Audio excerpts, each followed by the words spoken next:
Okay, so today we're going to talk about how to assemble a shock for the S550 Mustang. This is the Koni shock for the S550 Mustang, and this video is for people who've never done this before. Okay, so if you look online, you're going to see a lot of videos about how to do this, but they're all lacking in detail. And so I'm going to give you all the details about how to do this precisely. Okay. Unfortunately, I'm going to go through this after I've already assembled a shock, but I think that shouldn't really matter. Okay, so the first thing you're going to do is you're going to put the spring seat on. Imagine none of this was on here. You're going to put the spring seat on. This is a rubber piece that the bottom coil of the spring sits on, and you just take that thing and kind of pop it into the holes. It only goes in one way, so you're not going to make a mistake there. The second thing you got to do is let me show you this. There's a little white washer that comes with the Koni shock kit. See that little white washer kind of flops on there? You got to put that over this shaft and just let it sit there. It just floats around. You need that there because if you don't, your bump stop that's inside here, when you bottom the shock out, it's going to make an airtight seal and a lot of pressure against the seal of the strut shaft. It might blow the seal. So this little washer has divots in it to make sure that it's not airtight. Okay, so put that on there. Then you're going to take your bump stop and you're going to kind of squeeze it into the top of this thing. Actually, it doesn't even matter because when it bottoms out, it'll just push it in there anyway. You're going to take your bump stop, you're going to push it in so that it tapers this way, not this way. So the thinner part of it's going to be pointing towards the body of the shock. Okay, that goes over there. After you're done with that, you got to put the spring, you got to compress the spring. So I made the mistake of buying this thing online. Okay, this is a professional quality strut spring compressor that for some reason wouldn't compress the spring as much as I needed to compress it. So I just left this aside, went to the auto parts store, and they, for free, let me borrow the $20 one that you put one on this end and one on this end, and that took care of it just fine. Now when you put that on there, you're gonna grab 3 coils here on each side. You gotta be careful where you put it, because if you put it, let's say right there, see this lip? When the spring re-expands, it's gonna trap the caliper between the spring and the body. You won't be able to get the caliper off. So one of them, you wanna put it right here where the lip ends. That's where the maximum clearance is on this side. And then put the other one on 180 degrees away from it. So just keep track of where this, so the spring coil ends right here, there's a lip here, just put it right there and you'll be able to get it off. So you're gonna compress that down, and it's kind of laborious, but it's actually not difficult until you can get the strut hat on.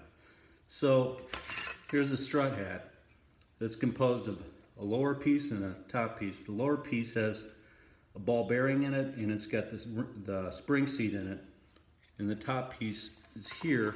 Because the bearing's in it, you can rotate that, okay?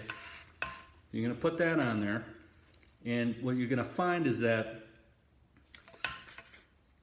it sits on the thicker part of the shaft of the shock, not on the spring, okay? You're not gonna be torquing this down against the spring. You're going to be torquing it down against the top of the shaft of the shock. Okay, so you're going to put that on there. And before you release the spring, you got to torque this nut down. So what's going to happen, look closely there, you can see the nut. Before you put the nut on, you're going to put a lock washer on it that comes with the kit. Then you're going to hand tighten this bolt on there. It's a 22 millimeter strut nut bolt, okay? The stock strut nut bolt is 21 millimeters. This is 22 millimeters. You're gonna put that on there, and you gotta torque that bolt down. This is kind of a confusing thing to do because the shaft turns. So if you try to tighten it, you're just gonna turn the shaft. So you gotta hold the shaft steady while you turn the bolt. Now to do that, there's a couple ways to do that.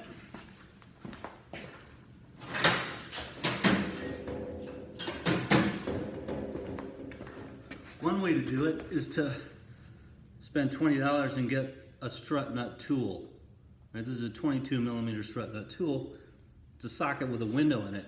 That goes here, and then you can grab that.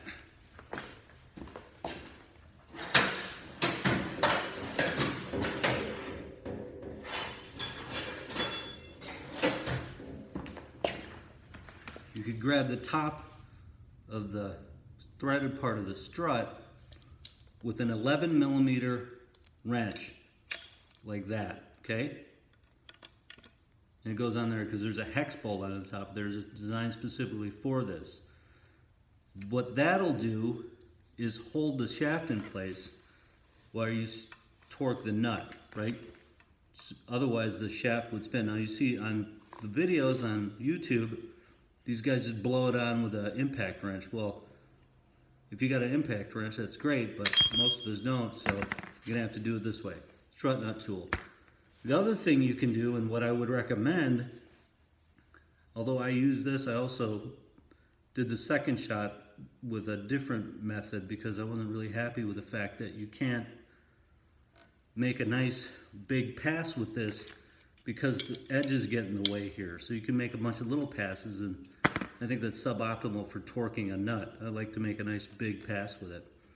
The other way to do it is to use a go-through socket or a pass-through socket. So you need a 22mm that Channel Lock makes, or you need the 7/8 inch one you can get. It's a Cobalt tool from Lowe's. That also works. It's a little bit more play in it, but since it's a big nut, it doesn't matter.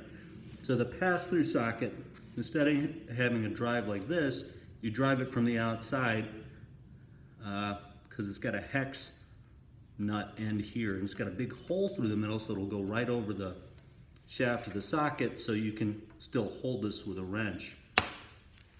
So I would recommend doing it that way. Now, to torque that, you got your torque wrench. You got to get yourself a set of crow's foot adapters for your torque wrench.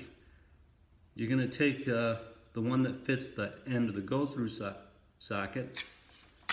You're going to put that on your torque wrench like that, and make sure that when it sticks out of there, crow's foot, it's exactly vertical. This bolt is torqued to 59 foot-pounds. So when you're using the crow's foot adapter, generally you want to decrease the torque setting on here by about 10%, because since it's a longer rod now, you're going to actually give more torque. So maybe just set it at 55, and then what you're going to do is basically, that's on there, this is on here, okay? What you're going to do is keep the strut on the floor here. Either way you do it, get that on there, because you want that wrench to be stuck there, okay?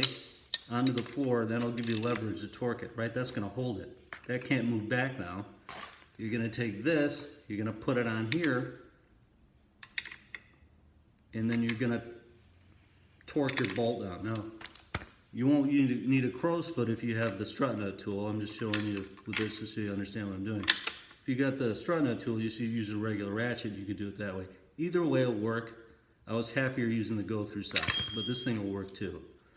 And that's pretty much it. Just make sure when you look at it when you're done that the seating of the two portions of the strut hat, it's nice and even all around and it's not off a little bit. And if it is, you got to recompress your spring and make sure these two are joined together properly.